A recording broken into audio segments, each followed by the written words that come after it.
Pожалуйста, сядем, хорошо.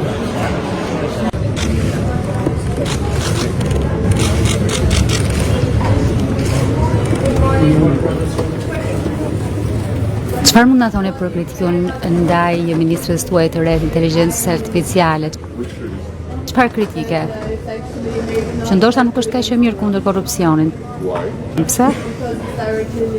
Sepse lidhet drejt për drejt me kontrollin tuaj. Cilin kontroll?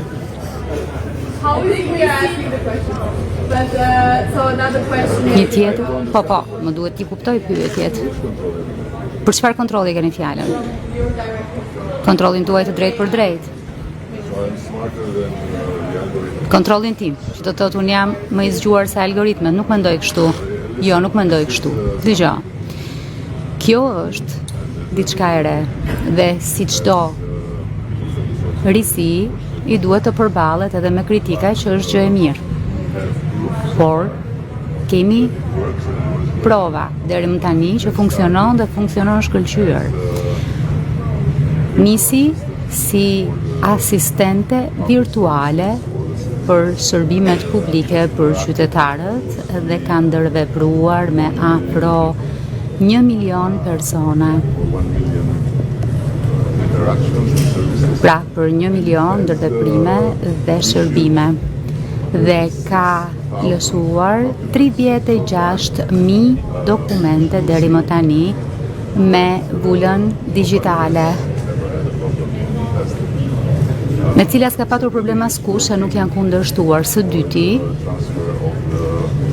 po punon për transpozimin e legjislacionit Bashkimit Evropian në legjislacionin ton në kuadër të bisedimeve të antarësimit të Shqipërisë me Bashkimin Evropian.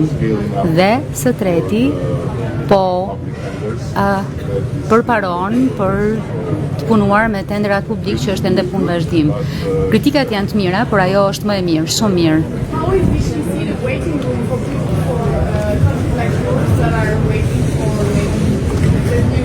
Për vendesit tuajat që janë në pritje të Bashkimit Evropian, ne nuk po presim, ne po vrapojmë shumë shpejt. Ne do t'jemi gati shumë shpejt dhe ju takon të mëdhenjve në sallë që të mos presin më, por të na përqafojnë e të na mirëpresin, sepse do t'jemi një vlerë shumë e madhe shtuar për Bashkimin Evropian. Ka patur raste të sulmeve kibernetike në të shkuarën, keni qenë objekta, çfarë diskutohet në BE? Po, kemi qenë objekt sulmi kibernetik, por sot kemi një nga mbrojtjet më të forta kibernetike në Europë. Ne vazhdojmë të jemi objekt e këtyre sulmeve kibernetike të Iranit dhe jemi tërkohën duke luftuar që të mos lejojmë shkelje të sigurisë sonë. A ka ndonjë mësim që BE mund ta mësoj nga Shqipëria? Shumë mësime. Për të vepruar si një etër dhe për të arritur një konvergjencë gjithçka që ka të bëjë me sigurinë e sigurimin, që në fakt nuk është rasti deri tani, ka shumë me cejak kur vjen fjala për informacione dhe të dhëna, dhe ajo çfarë është më e rëndësishme, jo vetëm që të përforcohet aspekti ushtarak, por edhe që të kihet një plan paqeje europian.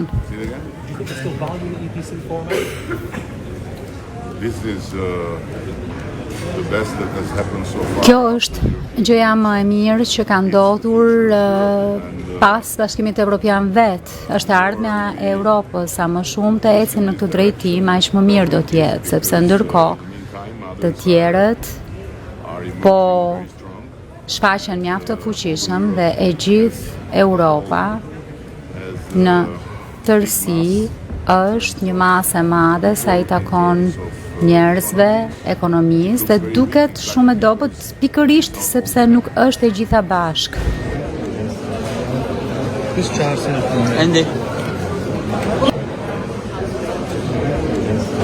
Prime Minister, si do t'jetë bashkëpunimi me Shqipërisë, domos për energjinë?